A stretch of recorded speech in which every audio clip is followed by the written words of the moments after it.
Welcome back. I'm Rain, and I'm joined by Lysis, and we'll be commenting the Templis versus Paradox team. So I will actually go and introduce Paradox, which are shown blue on your screen. They brought the Atron, Algos, Execure, Myrmidon, Megatron, and because they are all Galente ships, they all have the new Gala skins, except somebody, and I'm not going to name names, but he's in the Megatron, and he's a scrub. Lysis, do you want to introduce the Templis team? Yes, Templis coming in with Griffin, Thrasher, Scythe, Hurricane, and Hyperion pickup, and the Hyperion warping in at 0. And the match is about to start here in about 5 seconds. I'm looking forward to seeing what this Hyperion's going to do. I'm actually surprised they warped it in at 0, because if they warped it in at 50, they could have tried the MJD play. So I wonder if they're going to maybe save that for later in the match. Yeah, I mean, MJD is hit or miss. It's sometimes, like, it's a good warp. If you warp at 0, you just have to go, 50 kilometers. It knows it's going to be tackled by this Atron, but they're hoping on the Griffin to go ahead and jam this Atron, which will allow the Hyperion to just set off into the back line. Actually, it looks like the Griffin is attempting to jam the Megathron, and you can see the Execure piloted by Loka putting pre-reps on both the Atron and the Algos, trying to keep them alive as they burn in to pin this Hyperion down. Yeah, I can understand the jams on the Megathron because it is hitting the Scythe. The Scythe is under quite a little bit of pressure here. The Algos of Kiss Cook is being hit pretty good as well. And the Atron taking a huge shot from the Hyperion, which is a big mistake, and the Thrasher, and they take down the Atron.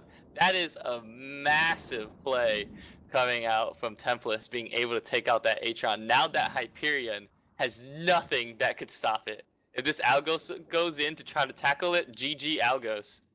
Yeah, that Atron was obliterated off the field. And then I did see the Hyperion actually drop tracking disruptor drones, which are now put on the Megathron. So you can see the Scythe is kind of being able to hold his own with the rep bots on him. So that was a good play by them. Instead of trying to worry about having the Scythe have transversal and whatnot, you just bring tracking disruptor drones to kind of handle them. Oh, and they do quite a bit.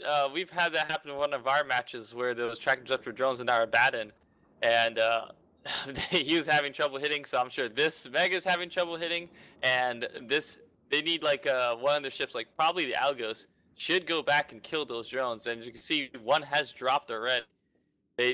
Once those drones go down, then the Mega will be able to apply properly again. But that Myrmidon is just taking a wallop right now. Yeah, he is not doing too well. It looks like all those tracking disruptor drones are now immediately have been killed.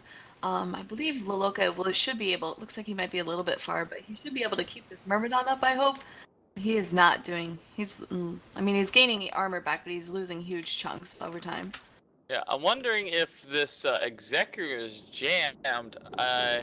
No, he's still getting reps. I don't see any shots coming from the Mega though. Let's see, and the Myrmidon's just going down so hard. This Hyperion, nothing's there to stop him. The Thrasher being used as a support tackle wing to help Hyperion catch up on stuff.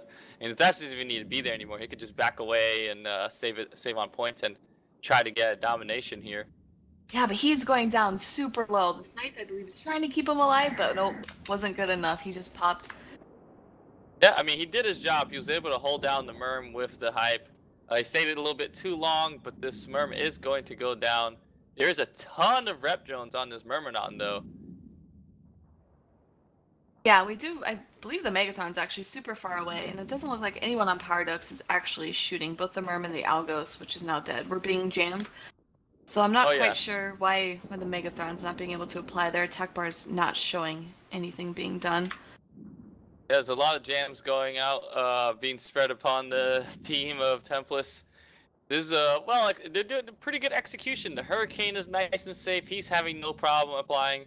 The Hyperion's right where it needs to be, applying right on this Myrm. The Griffin is safe. No pressure on the Griffin whatsoever. Even the Scythe is safe. So Templis is in a really good position here.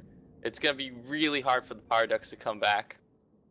Yeah, the Execure is doing pretty decently at keeping this Myrm alive. He's been in he's been in hold for quite a while, but now looks like he's about ready to fall. Yeah, it's only a matter of time, and there he goes.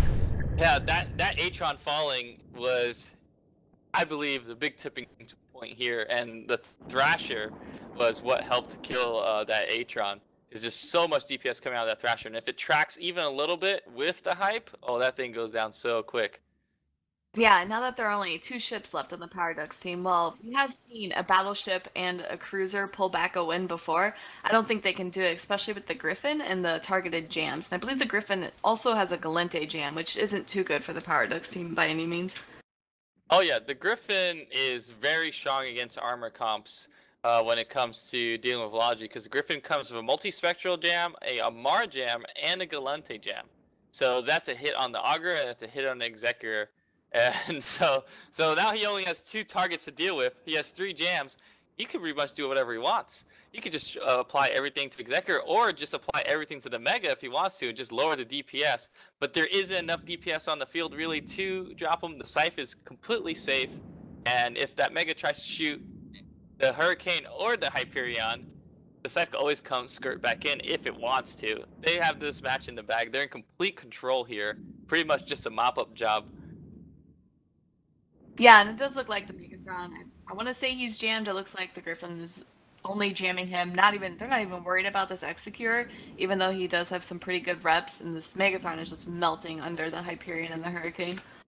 Oh yeah, the hype caught up pretty well good, and yeah, this is a good night for this Megatron. I mean, he was doing pretty well in his positioning at first, but as the match started developing and the team started breaking down, just wasn't there for them. Like, I can't stress enough how strong these frigate picks are with the afterburner frigates. There's the Atron, Kestrel, and Slasher, and the Atron being one of the weakest of the afterburner frigs, and it going down just opened up the door for this Hyperion to go in and do work. Yeah, he got obliterated off the field rather quickly. I think even if they had rep bots or reps on him, they could not have stopped him from dying. So I don't know if that was like a piloting error or if Templis was just really ready to get rid of the tackle from Power Ducks. Yeah, what confuses me is during the pick ban phase is Power Ducks banning out the stronger screening prophecy. They're going up against Templis in a shield comp team. Then I see a prophecy ban, which is a direct hit on themselves and does nothing against Templis. I believe a prophecy would have been a much better choice over a Myrmidon. At least survivability there. Yeah, pick because that's the only real reason. I want to say we've seen Atrons before, but we've definitely haven't seen it often enough to be picked over some of these other armor frigates. So I wonder if they were going for more of like the style or the swag factor than maybe trying to do with this Griffin. Yeah, it's because of the jam. So yeah, it was a wasted ban anyway. Because I could see them going with that just because the Griffin has a Mar jammer and a Galente jammer, and they wanted to make it just a complete one racial team, so it'll be hard to get jams. We still have the multi-spec, and you just hurt yourself. They could have banned a much better ship than a ship that directly hits them, because there's just no way Templis was gonna pick a prophecy in their shield logi comp. Yeah, and I'm not sure. I mean, even if they had picked the Atron and then they saw the Griffin with jams, instead of going all Galente or worrying about armor, or not armor, Amar, they could have easily just switched and just had an Atron with a shield team. Like, it's not, I've seen teams do that before with, like, I think the Rifter's armor fit, but then they bring it with a shield team anyway. So that would have been, they could have easily changed their strategy. I don't know if they got nervous during the pick ban phase or if they just had their mind set on what they wanted to do and just did it anyway. Yeah, I wonder if it's just they probably had something in mind and they stuck to it and then properly react to what the pick bans are going. But I really like the way Templis was able to handle this matchup. I mean, Paradox could have brought it out. They could have won. The chances were there. But having the Hyperion just have a free reign upon your team. Yeah. Oh man, the Executor going for the boundary play. Yep, he said in local that he was going to be burning for it, so it was just a matter of time till that happened. What a hero. Witnessed. Good job. That Executor just won the match. I'm just going to say it. I'm going to give it to him just because he's a hero. And with that, we'll send it back to Nickel and CCP Antiquarian in the studio.